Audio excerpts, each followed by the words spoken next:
ಅವ್ರ ಮನ್ಸೀಗ ತುಂಬಾ ಅಂದ್ರೆ ತುಂಬಾ ಸೂಕ್ಷ್ಮವಾಗಿರುತ್ತೆ. ನಾವು ಇಂಥ ಟೈಮಲ್ಲಿ ಅವ್ರಿಗೆ ಇನ್ನೊಂದ್ ಶಾಕಿಂಗ್ ವಿಷಯ ಹೇಳಿದ್ರೆ ಅದನ್ನ ತಡ್ಕೊಳ್ಳೋ ಶಕ್ತಿ ಆ ಮನ್ಸಿಗಿರಲ್ಲ. ಅಂದ್ರೆ ವಸುಂಧರ ಅವ್ರು ಆಡ್ತಿರೋ ಆಟ ಮಾಡ್ತಿರೋ ತಪ್ಪು ನಮ್ಮೊಳಗಡೆನೆ ಇರ್ಬೇಕು ಅಂತ್ಯಾ? ನಾನ್ ಹಾಗೆ ಹೇಳ್ತಿಲ್ಲ ರಾಕೇಶ. ಒಂದ್ ವೇಳೆ ನಾವ್ ಎಲ್ಲ ವಿಷಯನ ಅಥರ್ವಂಗ್ ಹೇಳ್ತೀವಿ ಅಂತ ಇಟ್ಕೋ, ನನ್ ತಾಯಿನೇ ಇಷ್ಟಕ್ಕೆಲ್ಲ ಕಾರಣ ಅಂತ ಕೋಪ ಮಾಡ್ಕೊಂಡು ಅಥರ್ವ ಅವರು ಜಗಳಕ್ ನಿಂತ್ಕೊಂಡ್ರೆ? ನಿಂತ್ಕೊಳ್ಳಿ ಬಿಡು. ಅಮ್ಮ ಮಗ ಜಗಳ ಆಡಿ ವಸುಂಧರ ಅವ್ರು ಎಲ್ಲ ಒಪ್ಕೊಂಡ್ರೆ ಒಳ್ಳೇದೇ ತಾನೇ? ಆದ್ರೆ ಜಗಳಕ್ಕೆ ಅಂತ ನಿಂತು ಮತ್ತೊಮ್ಮೆ ಅಥರ್ವನ್ ಪರಿಸ್ಥಿತಿ ಈ ತರ ಆದ್ರೆ ತುಂಬಾ ಸಮಸ್ಯೆ ಆಗುತ್ತೆ ರಾಕೇಶ. ಅಥರ್ವ ಸರಿ ಹೋಗ್ಬೇಕು ಅಂತ ನಾವ್ ಇಷ್ಟೆಲ್ಲಾ ಮಾಡಿರೋದು ಮತ್ತೆ ಆ ಸಮಸ್ಯೆಗೆ ಒಳಗಾದ್ರೆ ನಾವ್ ಪಡ್ತಿರೋ ಕಷ್ಟಕ್ಕೆ ಬೆಲೆನೇ ಇರಲ್ಲ. ನೀನ್ ಹೇಳ್ತಾ ಇರೋದು ಸರಿ ಇದೆ. ಒಂದ್ ಏಟಿಂದ ಸುಧಾರಿಸ್ಕೊಳಕ್ ಇಷ್ಟು ಟೈಮ್ ತಗೊಂಡವ್ರಿಗೆ ಇನ್ನೊಂದ್ ಏಟ್ ಕೊಟ್ರೆ ನಿಂತ್ಕೊಳ್ಳೋದು ಕಷ್ಟ ಆಗತ್ತೆ.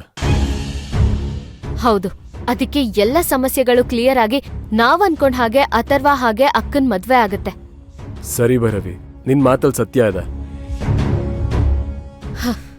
ಅದು ಅಲ್ದೆ ಅಕ್ಕನ್ ಈ ಪರಿಸ್ಥಿತಿ ಬೆಂಕಿ ಮೇಲೆ ಓಡಾಡ್ತಿರೋ ಸವಾರಿ ತರ ಇದೆ.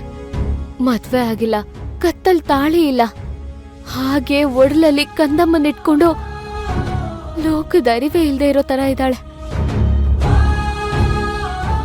ಇದು ಸಮಾಜದ ದೃಷ್ಟಿಲಿ ಹೆಣ್ಣಿಗೆ ಎಷ್ಟು ದೊಡ್ಡ ಅವಮಾನ ಅಲ್ವಾ? ಚಾರಿತ್ರ್ಯಕ್ಕೆ ಕಳಂಕ ತರೋ ವಿಷಯ. ಹೌದು ಭೈರವಿ, ಹೆಣ್ಣಿನ ನಡತೆ ಅಳಿಯೋದು ಶೀಲ್ದಿಂದನೇ ಅಲ್ವಾ? ಜನ ತಲೆಗೊಂದೊಂದು ಮಾತಾಡ್ತಾರೆ, ಅವಮಾನ ಮಾಡ್ತಾರೆ. ಹೌದು, ಅವಳು ಈಗಿನ ಪರಿಸ್ಥಿತಿ ಮುಂದೆ ಗೊತ್ತಾದ್ರೆ ಎಷ್ಟು ನೊಂದ್ಕೋತಾಳೋ ಏನೋ ಯೋಚನೆ ಮಾಡು. ಅದಕ್ಕೆ ಅಕ್ಕನ್ ಮದ್ವೆ ಅಥರ್ವನ್ ಜೊತೆ ಆಗಿ ಅಕ್ಕ ಆ ಮನೆಗ್ ಸೇರಿ ಗಂಡ ಮಗು ಜೊತೆ ಖುಷಿಯಾಗಿ ಜೀವನ ಸಾಗ್ಸೋ ತನಕ ಯಾವ ವಿಷಯನೂ ಅಥರ್ವಂಗ್ ಗೊತ್ತಾಗ್ಬಾರ್ದು. ಹೌದು, ಸತ್ಯಾಸತ್ಯತೆಗಳು ಯಾರ ಕಿವಿಗಾದ್ರೂ ಬಿದ್ರೆ ಭವಾನಿ ಅಥರ್ವ ಮದ್ವೆಗ್ ಪ್ರಾಬ್ಲಮ್ ಆಗುತ್ತಲ್ವಾ? ಹೌದು ರಾಕೇಶ, ಗಲಾಟೆಗಳೇನಾದ್ರೂ ಆಗಿ ಅಕ್ಕನ್ ಮದ್ವೆ ಇನ್ನೂ ಮುಂದಕ್ಕೆ ಹೋದ್ರೆ ಅವಳ ಜೀವನನೇ ಕತ್ಲಾಗುತ್ತೆ.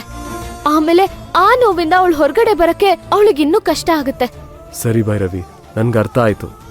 ಇಷ್ಟಕ್ಕೆಲ್ಲ ಕಾರಣ ತನ್ನ ತಾಯಿನೇ ಅಂತ ಅಥರ್ವ ಸರ್ಗೆ ಮದ್ವೆ ಆದ್ಮೇಲೆ ಗೊತ್ತಾದ್ರೇನೆ ಒಳ್ಳೇದು. ಈ ಯುದ್ಧದಲ್ಲಿ ನಾವು 75% ಗೆದ್ದಿದೀವಿ, ಇನ್ನು 25% ಅಷ್ಟೇ ಬಾಕಿ ಇರೋದು. ಹಾಗಾಗಿ ಅವಸರ ಮಾಡಿ ಇಲ್ಲಿ ತನಕ ಬಂದಿರೋ ಗೆಲುವಿಗೆ ಸೋಲಾಗೋದ್ ಬೇಡ ಅಲ್ವಾ? ಸರಿ ಭೈರವಿ, ಆಯ್ತು.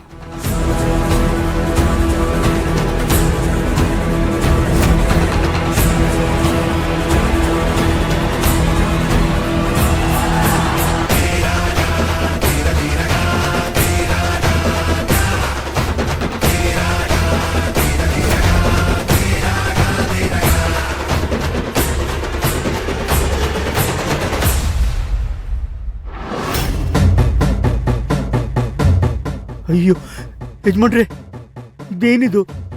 ಯಾಕೆ ಹೀಗೆ ಮಾಡ್ತಿದ್ದೀರಾ? ನಾನೇನ್ ತಪ್ಪು ಮಾಡಿದೆ ಯಜಮಾನ್ರೆ?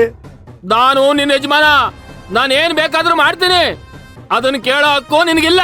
ಯಜಮಾನ್ರೆ, ನೀವು ನನ್ನ ಯಜಮಾನ್ರೇನೆ. ನನ್ನ ದಂಡ್ಸೋಕೆ, ಶಿಕ್ಷೆ ಕೊಡೋಕೆ ಎಲ್ಲ ಹಕ್ಕು ನಿಮಗಿದೆ ಯಜಮಾನ್ರೆ. ಆದ್ರೆ ನಾನು ಏನ್ ತಪ್ಪು ಮಾಡಿದೆ ಅಂತ ನನಗೆ ಅರ್ಥ ಆಗ್ತಿಲ್ಲ ಯಜಮಾನ್ರೆ.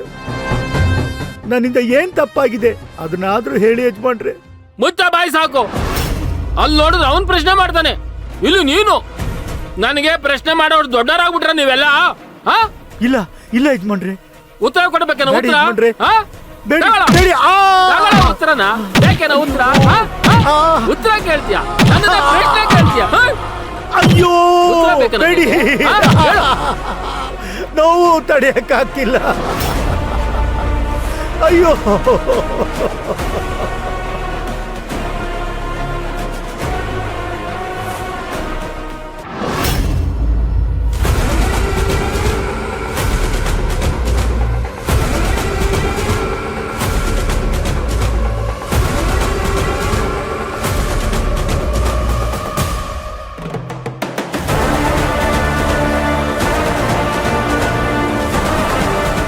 Hi sir. ನಮಸ್ತೆ ಮೇಡಮ್. ನಮಸ್ತೆ ಇನ್ಸ್ಪೆಕ್ಟರ್. ಬನ್ನಿ ಇನ್ಸ್ಪೆಕ್ಟರ್, ಕೂತ್ಕೊಳ್ಳಿ.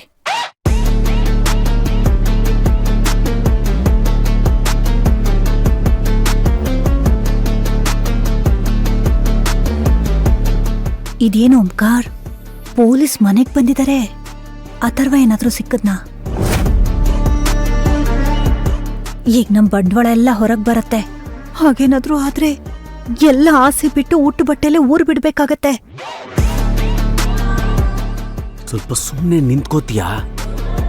ವಿಷಯ ಏನು ಅಂತ ಗೊತ್ತಾಗೋದಕ್ಕೆ ಮೊದಲೇ ಊರ್ ಬಿಡೋ ಮಾತೆಲ್ಲ ಆಡ್ಬೇಡ ನೀನು. ಸುಮ್ಮನಿರು. ಸರ್, ನಾನು ಹೇಳಿದ ಕೆಲಸ ಎಲ್ಲಿವರೆಗೂ ಬಂತು? ಅಧರುಣ್ ಬಗ್ಗೆ ಏನಾದ್ರೂ ಗೊತ್ತಾಯ್ತಾ? ಇಲ್ಲ ಮೇಡಮ್, ನಿಮ್ ಮಗನ್ ಬಗ್ಗೆ ಒಂದೇ ಒಂದು ಕ್ಲೂ ಕೂಡ ಸಿಗ್ತಾ ಇಲ್ಲ.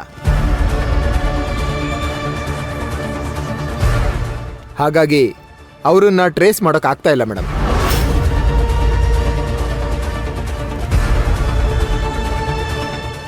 ಹೀಗಂದ್ರೆ ಹೇಗೆ ಸರ್? ಕಳೆದು ಹೋಗಿರೋದು ನಮ್ಮ ಅಣ್ಣ, ಹುಡ್ಕೋಕ್ ಕಷ್ಟ ಆಗತ್ತೆ ಅಂದ್ರೆ?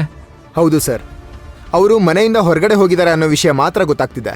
ಅದು ಬಿಟ್ರೆ ಬೇರೆ ಯಾವ ಇನ್ಫಾರ್ಮೇಶನ್ ಸಿಗ್ತಾ ಇಲ್ಲ. ಅದೇ ಸರ್, ಒಂದೇ ಒಂದು ಸಣ್ಣ ಕ್ಲೂ ಕೂಡ ಸಿಕ್ತಿಲ್ಲ ಅಂದ್ರೆ ಏನ್ ಅರ್ಥ? ಮೊದ್ಲೆಲ್ಲ ನಾನ್ ಹೇಳಿದ ಕೆಲ್ಸಗಳನ್ನ ಕರೆಕ್ಟಾಗಿ ಮಾಡ್ತಿದ್ರಿ ಅಲ್ವಾ? ಅದ್ರಲ್ಲಿ ಸಕ್ಸಸ್ ಕೂಡ ಆಗಿದ್ದೀರಾ. ಹೌದು ಮೇಡಮ್, ಎಲ್ಲ ಕೇಸ್ಗಳನ್ನ ಸಾಲ್ವ್ ಮಾಡಿದ್ದೀನಿ. ಆದ್ರೆ ಈ ಕೇಸ್ ಒಂಥರ ವಿಚಿತ್ರ ಅನಿಸ್ತಾ ಇದೆ.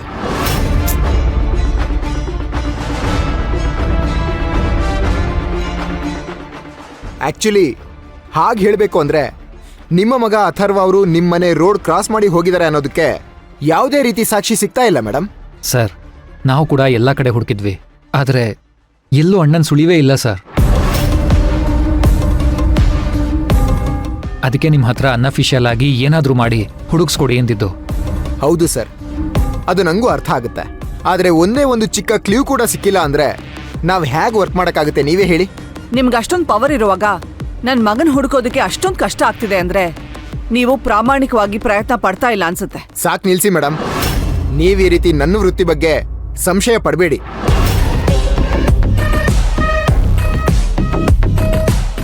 ಯಾಕೆ ಮಾತಾಡಬಾರ್ದು? ನೀವು ಮೊದ್ಲಿನ ತರ ನಿಮ್ಮ ಕೆಲಸದಲ್ಲಿ ನೀವು ಇನ್ವಾಲ್ವ್ಮೆಂಟ್ ತೋರಿಸ್ತಾ ಇಲ್ಲ, ಅದಂತೂ ನಿಜ. ಮಾಮ್, ಪ್ಲೀಸ್ ಮಾಮ್, ಸುಮ್ಮನೆ ಇರು. ನೀನ್ ಸುಮ್ನೆ ಇರು ವಿರಾಟ್.